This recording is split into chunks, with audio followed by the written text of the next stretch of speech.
Hey now! What is up, everybody? My name is Mike Brown, aka Review King MB, and I guess we're just gonna keep going with the Santa Claus 3, The Escape Clause. This came out in 2006. It's once again directed by Michael Lembeck, because you did just a great job last time, pal. We have Tim Allen, who's once again playing Scott Calvin, aka Santa Claus. Him and his wife, Carol Elizabeth Mitchell. She is pregnant. So, hey, Santa Claus got lucky. Good for him. But she's pregnant. She's feeling homesick. She hasn't been able to... Kind of weird. It's like once you become Santa or Mrs. Claus, you're stuck in the North Pole. You can't see your family, I guess. Although I thought the first movie established that Santa Claus is able to go see his son whenever he can, as much as he can. But with Carol, she can't see her family. I mean, I get why they necessarily can't come up there because of it's the North Pole and it's elves and Christmassy stuff. And I guess his identity, Santa Claus's identity, is supposed to be a secret. So, sure, fine. But she can't ever go visit them. Huh? What? She's just been there for all these months? That's sort of awkward. So Santa Claus decides, you know what? I'm just going to bring your family here, and we're going to tell them that it's Canada. I can't tell you how many times a character said A because they thought it was funny. Ha, ha, ha, ha, ha. First of all, how old is that joke? How lame is that joke? Oh, it's a rated G movie. I guess we can get away with it.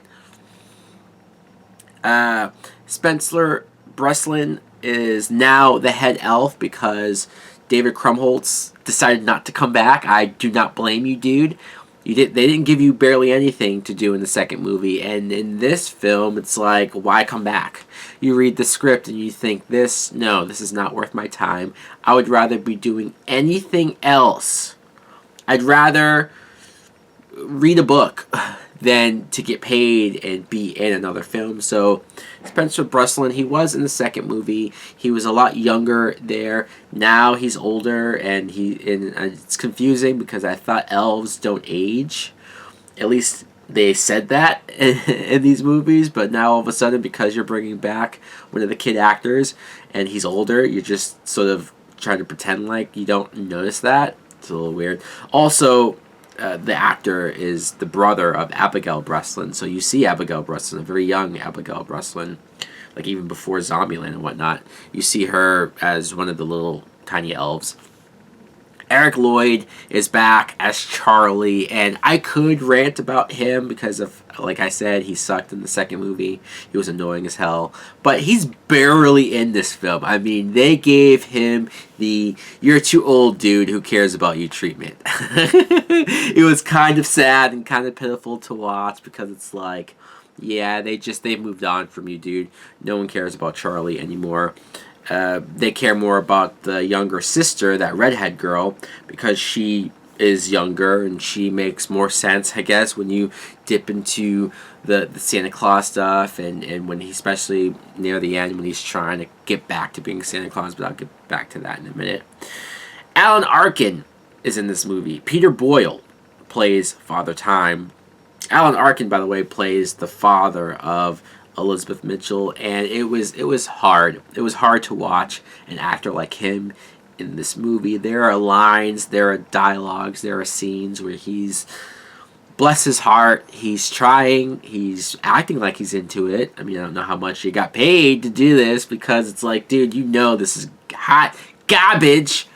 But hey, kudos to you for doing it anyways. Kevin Pollak plays Cupid. Yeah, that happened. And then there was a character, the Sandman.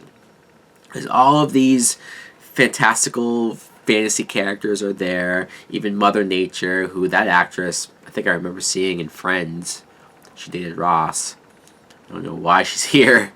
But the Sandman, I had never before heard or knew of a Sandman character. Well, besides the Spider-Man villain.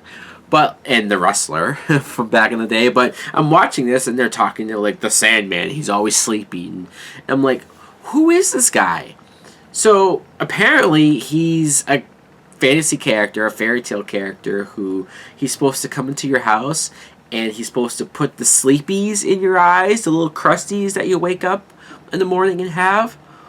I never knew that there was a fairy tale character to explain why you have sleepies in your eyes. I never heard this before. Maybe you guys can let me know in the comments below like how common this is. Maybe all of you guys know it and I'm just an idiot, or my mom didn't care to tell me all these fairy tale stuff, but that kind of blew my mind a little bit. Martin Short! Let's talk about the bad and the worst about the movie. Martin Short plays Jack Frost, who Jack Frost, I mean, I vaguely remember from the little Christmas animated short movie from back in the day.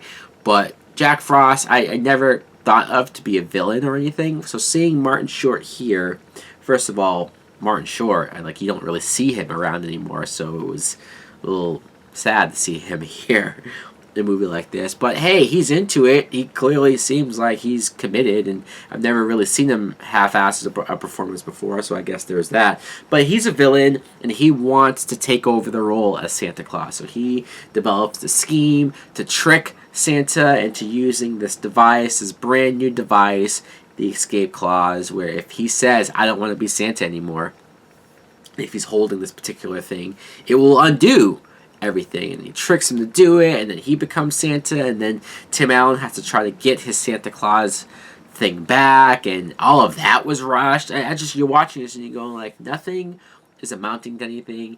When Jack Frost is going around and destroying devices and freezing the coffee maker, and freezing that, and I'm like, how does nobody see him? How does nobody know when stuff goes wrong? How does nobody realize and figure that it's him? Everyone just seems dumb in this movie. I don't care about Mrs. Claus being pregnant. I don't care about Tim Allen and him going back in time and re-seeing scenes from the first movie, because all you're doing is reminding me how much better the first movie is.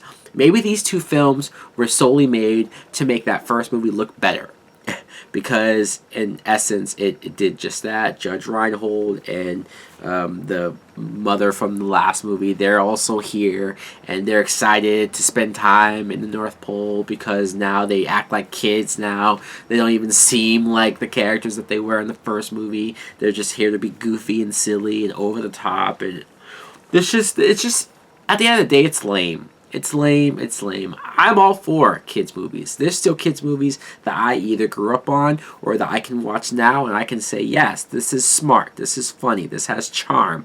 This is good for both parents and kids alike. But this is strictly a kids' thing. And I think once you get past the age of 5, 6, you're going to realize that this is garbage. Just a waste of space. This film is. I did not like this movie. No, I did not. Anyways, guys, let me know in the comments below what do you think of the Santa Claus 3, The Escape Clause. If you like it, please talk to me. If you're over the age of 6, let me know why the hell you enjoyed this movie. Maybe you just liked Home Improvement. And in that case, I don't blame you. Thanks for watching. Like, comment, subscribe. Later. Up a big bit, separated, shot it for profit. Hustle legit, up a big bit, separated, shot it for profit. Hustle legit, hustle legit, hustle legit, hustle legit, hustle legit, hustle legit, hustle legit.